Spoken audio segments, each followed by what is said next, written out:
Hello everyone, welcome to A Garden a Day with Maidenbrock Gardens, where we explore the world one garden at a time.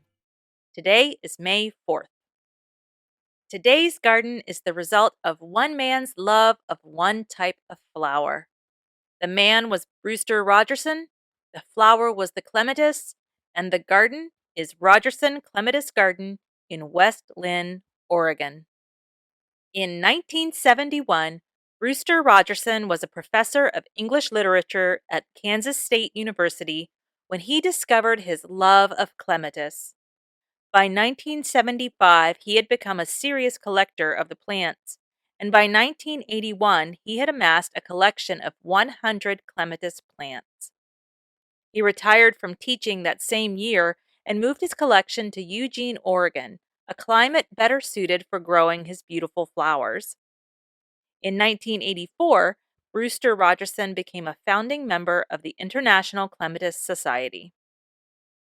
3 years later, his collection had grown to 260 plants, and he was running out of space. He moved his collection closer to Portland, Oregon, to Gutman Nursery in West Plains.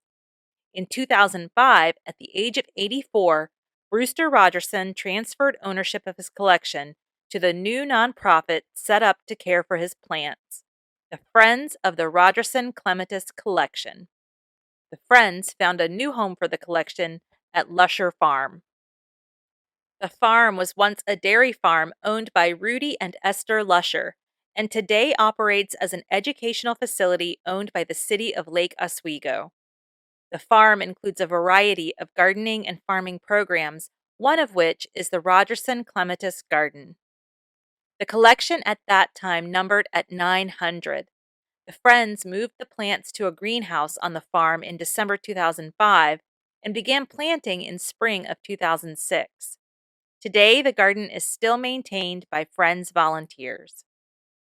Brewster Rogerson passed away in 2015 at the age of 94. He had maintained his collection for 44 years and had written 100 Clematis of the Month articles for the International Clematis Society.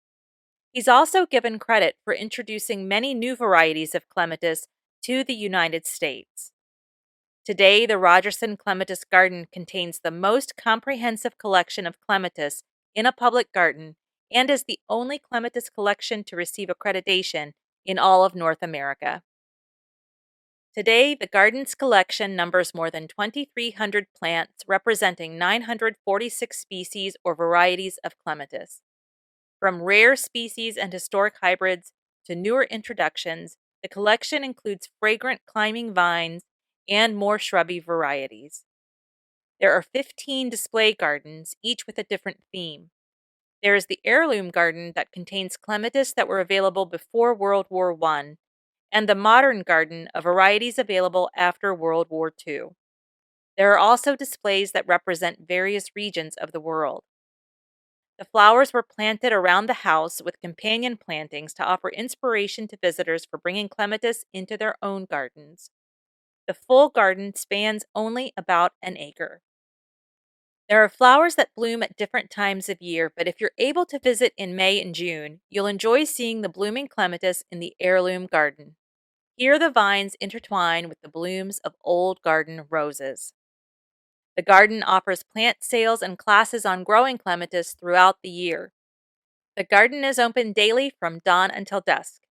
There is a 120-year-old copper beech tree that provides shade for several picnic tables if you'd like to bring a picnic lunch. Tours are available for groups of 8 or more. Well, that's about it for today's garden visit. Join me here tomorrow to find out where we're going next. And if you have a minute, will you write a review for the podcast wherever you listen? Every review helps us find new listeners, and those 5-star reviews help the most. I really do appreciate your support. Thank you for listening today and every day. If all goes well, I'll be right back here tomorrow. See you then.